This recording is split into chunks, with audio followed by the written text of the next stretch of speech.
going on, guys and girls? How are you doing today? It's Anger Roleplay here once again. Today I want to show you the build that I've been walking in the shadows on for the last couple of months. Actually, I've been watching what people are doing with the Winter Orb and how popular it is, and actually around over 10% of people right now out of all builds on PoE Ninja are using Winter's Orb. It is super popular skill gem and it's very powerful, very nice.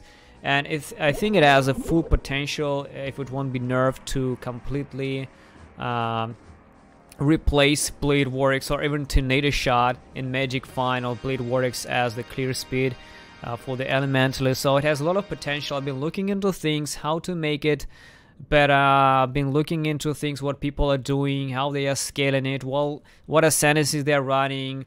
And I came to the conclusion what I can do with this Winter Orb and how I can do a really solid build with a lot of damage, with decent clear speed, and even with the boss damage out there, because basically not many clear speed builds have the bossing damage out there. So let's take a look.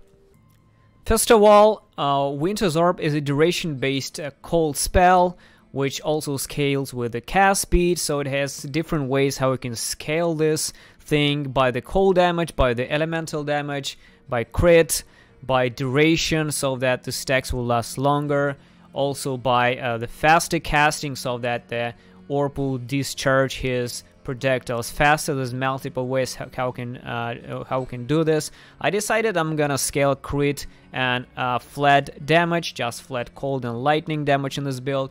It also makes the build pretty flexible. You can, if you really want to make it faster, you can scale duration. If you want to make it tough, you can scale more toughness. But you don't want to need to scale more crit because the build is already packed with crit like crazy. Another thing that is most people questioning themselves is what ascendancy is best for the Winter Orb. Is it Elementalist or is it the Inquisitor? And I can tell you that both are really good, but Inquisitor will be always stronger on the single target because it gives you penetration when you crit, like automatically penetrates all resistance, it completely ignores them. For the other ascendancies and other classes, you need to stack elemental penetration to achieve this effect. Inquisitor doesn't need this, so he is extremely strong against bosses. He is the #1 spellcaster for bosses. Speaking about the overall clear speed and damage and everything else, Elementalist is very powerful. It has a very high shock effectiveness. It's like literally the king of shocking. And when you shock an enemy, it takes 20% increased damage. This is higher than any ascendancy out there, right, once again. And if you invest some penetration on top of this and some elemental damage, these two subclasses, if in terms of spell casting, become pretty close, with Inquisitor being just much stronger, a little more stronger than the single target, and a little weaker in terms of clear speed because it requires an attack in order to gain attack and cast speed buff. So most likely we'll have to stick with a shield charge on the Inquisitor, while with the Elementalist you don't really need to shield charge. It's a personal choice, like more defensive personal choice on if you want to shield charge or not. You can really go dual wield and just blow the fuck out of everything with a decent amount of move speed and a decent amount of damage too. Let's talk about path of building, guys. This is the paste bin that I'll provide you so you can check all the stuff that I have right here. As you can see, the damage is pretty high, and this is only per one projectile of the Winter's Orb. Imagine how many projectiles it will shoot, how many area damage they will create, and this is practically the highest damage you will probably ever see for the Winter's Orb, because you know I have a lot of nice gear on me. It's not mirror tier gear, but it's actually from my Shock Nova Elementalist build. And when I originally looked at the Winter's Orb and what people are doing, I quickly realized that I just completely can reuse my Shock Nova Elementalist gear, and overall the spellcaster tree is almost identical. It's a pretty standard spellcaster tree. There's no tricks, you know, out there at all. You basically start, take spell damage, do not take cast speed because it's wasted. Cast speed is just how fast you ramp up your Winter Orb stacks. You will get this cast speed on the Wands, on the wands, you don't really need cast speed, forget about it, just get raw damage with the spell damage. So transition, get more life, and the first thing that you prioritize is basically getting enough crit chance, so your Winter's Orb starts hitting, start critting, start freezing, start shattering. So I use axioms per pattern for leveling, and when I get to the max, I run with the axioms per pattern till the point where I get a good crit Vons. So get Annihilation really quick, get Blast Radius, try to get to Fraud Seeker, then transition to the right to the Doom Cast, as well as to the left to the Arcane Potency. This will all be your crit nodes. Try to get more life on the tree, and at first I will personally transition on the right side, on the left side. If you wish, just go down. When you reach maps, go down, grab Constitution, grab more life. We will have plenty of life here for this build. This is not a squishy diarrhea, so it's plenty of life. Get as much as you can. After around 90, 85 to 90, this is mostly just jewels, jewels and more jewels. You don't really need anything else. For the bandit, there are two options here, two passives or going Alira. For the most part, any crit build goes Alira, but this is really like a trade-off, because after around 90, you will just be getting jewels, and if you get these two passive points, you can stretch to another jewel, or just get these nodes over here, which is pretty much a trade-off between this 20% crit and all res. If you're a good player and you know that you can reach 95 plus, I would personally go with Alira. And if you feel like you are a new player, I would probably go with the passive points, because you will get a little more passives and just boost your damage through the normal abyssal jewels and just normal jewels, and that's about it. So overall, speaking about the tree, this is mostly just grabbing crit chance for spells, crit multiplier, all kind of elemental damage like Holy Dominion, Line of Divinity, as well as Snowforged and Crackling Speed, and grabbing as much life as you can. And after about 85 to 95, this is probably just getting more jewels, and that's about it. For the items, these are my Vons that I used on my Shock Nova build several months ago, many months ago, guys. This is very straightforward. No fancy betrayal things, Vons. They are very straightforward. Just spell damage, cast speed, crit chance for spells, crit multiplier, spell damage. Nothing else, absolutely nothing.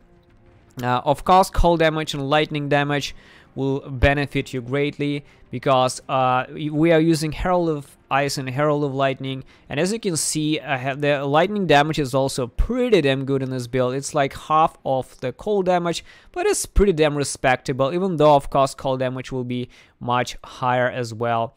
If you really want to get more defensive, you can get the shield like this, for example, which be allowing around 30% less DPS.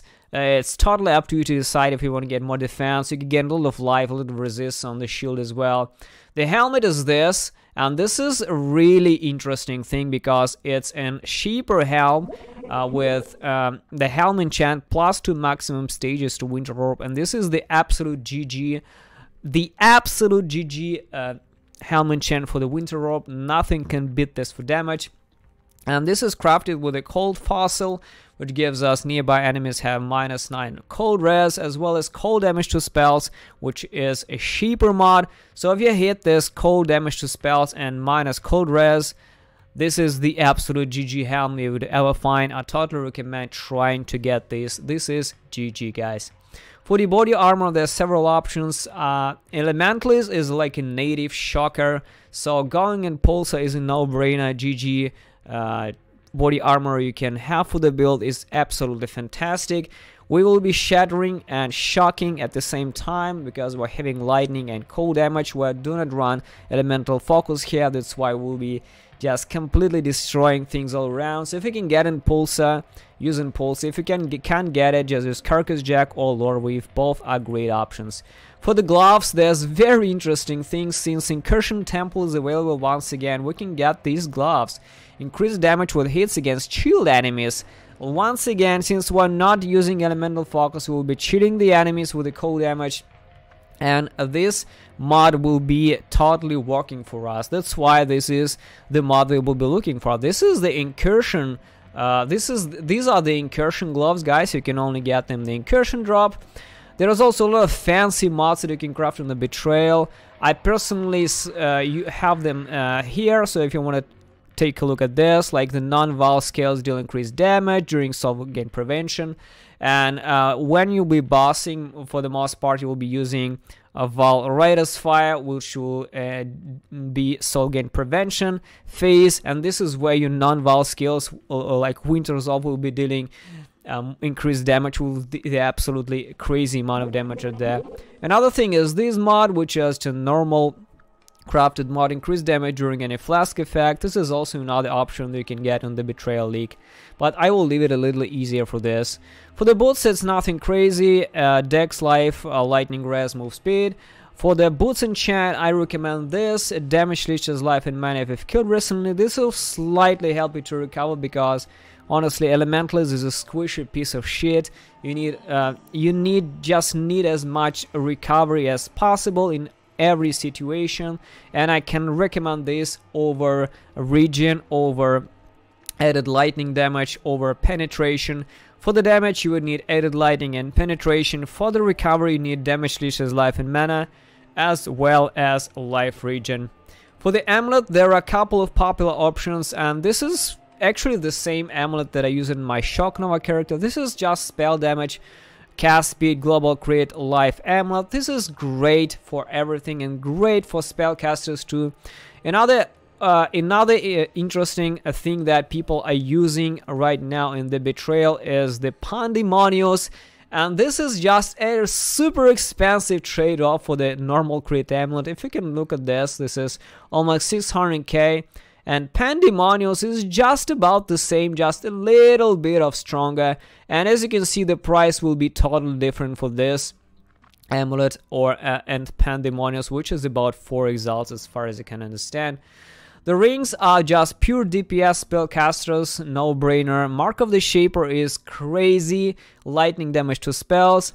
And another ring is the Elder ring with a Warlord's mark. Try to get this. This is big quality of life, guys. It also gives you endurance charges all the time while mapping. This is incredibly strong. This combination overall is like a standard spellcaster combination for damage. It's very hard to beat this.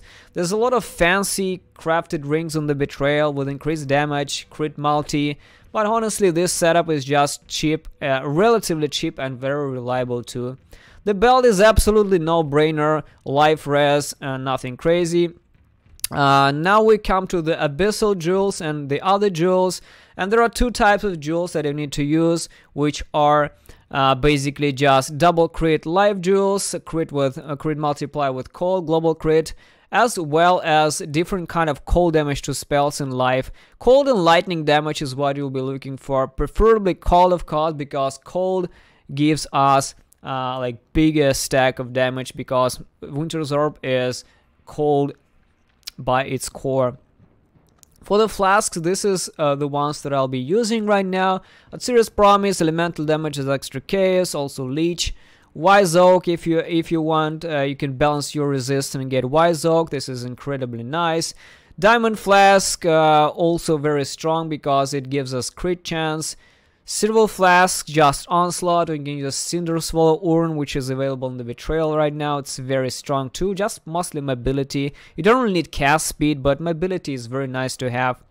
And Life Flask of course. If you want to get more defensive, use Basalt Flask, as well as some Arla Flask, like Dodge Flask if you wish. Overall, there are different ways how you can get a little more defensive. Getting more offensive is using Dying Sun, because Winter's Orb is a projectile spell which fires projectiles, and the more projectiles they hit the ground, the more damage you do. So Dying Sun gives you 2 more projectiles, plus fire res, which is incredibly nice to have as well. If you want to get if you want to go like old DPS, use a Serious Promise, Wise Oak, and Dying Sun too. About skills really fast, this is the 6th link that I will be looking at, guys. This is Winter's Orb level 21, Conk Effect, Control Destruction, Increase Critical Strikes, greater multiple projectiles, and hypothermia. These all are the really solid. This gives you the most DPS out of the Winter's Orb. And I strongly also recommend to get 21 level of greater multiple projectiles, because it will decrease your less projectile damage by 1% from 26 to 25, which will boost your damage by like 1% more, which is what I personally recommend. On the boots, I have my Decode Autumn, which is basically distraction. You know, spellcasters are squishy. You need to survive somehow the bosses. You need to keep them busy with your golems, with your totems, and this is the standard thing that I use for the Shock Nova build, which is I'll also be using for the bossing on the Winter Orb, which is Decode Autumn, meaning the totem resistance, so that it can last longer. Cooling Strike and Summon Ice Golem. This is it. Ice Golem gives you the most damage. You don't really need Lightning Golem here. On a helm, I have my Arctic Armor, which is like one of the few defenses that I can actually have here. Cold Snap, Frost Bomb on custom damage taking. I really like to automate things. I don't want to cast anything. I really want to run for things. I want to automate things. I don't want to cast anything. Like self-casting Winter Orb is enough for me personally. I don't want to mess with anything else. So I just prefer triggering the most things as possible. So custom damage taken, level 4. Frost Bomb and Cold Snap. Frost Bomb basically reduces the cold res of the monsters, and Cold Snap just gives you frenzy charges while you are mapping. This is very important. On the gloves, I have my Flame Dash, Increased Duration Surge, and Valrider's Fire. Valrider's Fire is just for bossing. Arcane Surge is for flame dashing. When you flame dash around the map, you will get an extra Arcane Surge, which will last longer with this increased duration, as well as will apply duration to the Rider's Fire too. On the first one, I have my Herald of Ice Thunder with Innervate. Innervate is really nice. Like when Herald of Thunder kills something, you will get a little innervation, which will apply damage, lightning damage to spells. This is actually interesting amount of boosting your damage. If you click here, it shows decent amount of added damage, so do not underestimate Innervate, guys. Use it here. On the second one, I have my classic Immortal Call custom damage taken Phase Run. No duration here because we will have a lot of endurance charges from the World's Mark ring, so you don't really need duration. You'll be gaining charges pretty normally. And this is the setup which I also have here for pure heavy bossing. You know, using cast while channeling with Ice Spear in pair with Winter Orb is quite popular. You will see a lot of builds out there that use this setup, and this is the setup that benefits both Winter Orb and Ice Spear, since they scale pretty in pretty much the same way. The only difference between the Ice Spirit is like a pure projectile, just like goes straight through the mobs. Hits the mob, so it doesn't has area of effect. So we will dropping a concentrated effect, and we'll be using cast while channeling, Ice Spear, and Hypothermia. Conk effect is not needed here. Everything else is pretty standard. Winter Orb, Control Destruction, GMP, cast while channeling, Ice Spear, and Hypothermia. This is about it. The last but not the least, let's talk about the pros and the cons of the build, and then Ascendancy as well. So we use Elementalist Ascendancy, of course, to give us crazy amount of damage. The first thing you need to do is Pendulum of Destruction, and then grab Mastermind of Discord on your Crew Lab. On the Merciless Lab, get Shiver of Distillation, and then Uber Lab will be Beacon of Ruin. This is the end game, absolutely end game Ascendancy out there. Now let's talk about the pros and the cons really quick. The biggest pro of the build, that there's definitely a great clear speed skill which is introduced. To just great clear speed, off screening, great damage. It's like a replacement to the Blade Works and Tornado Shot at once. For the cons of the build, this is definitely Elementalist because he's just fucking squishy. The boss damage is not really insane. I would say it's good, it's great, but it's just not mind-blowing. Even if you pair it with Ice Spear, it gets better, but still, it's not a mind-blowing experience. So, squishiness and the not so insane bossing damage is probably the biggest cons of the build. But otherwise, this is great. This is great for clear speed. This is very moderate for bossing too. So you can do a lot of things with this. You can go out and Pathfinder, Deadeye. You can do a lot of things with Winter's Orb. It's pretty flexible too, you can do a lot of things, run different mods, it's really scales really well, and overall the most important, it's a lot of fun. So if you haven't tried the Winter's Orb, go for it, it's a lot of fun. First of all, I would like to thank you very much for watching the video. Your likes and dislikes, especially, as they push me forward even more. If you want to see more content, please consider subscribing to the channel. I do daily uploads of role-playing content, being it builds, guides, let's play, stream highlights, and upcoming RPG games. Also, don't forget to follow my Twitch stream to catch me live in action. I do stream daily on working days. I'm a full-time YouTube content creator and a Twitch streamer too, so if you want to support me, you can do it either from Twitch or by PayPal directly from my website angryroleplayer.com. Join my Discord channel too for a place to discuss RPG things offline, as well as follow my Twitter to be notified on any new content. If you want to get extra information like sneak peeks into upcoming videos, plans, different behind-the-scenes footage, you can also join the Unholy Army on Patreon as well, guys. Thank you very much once again for watching, listening to all this. See you soon.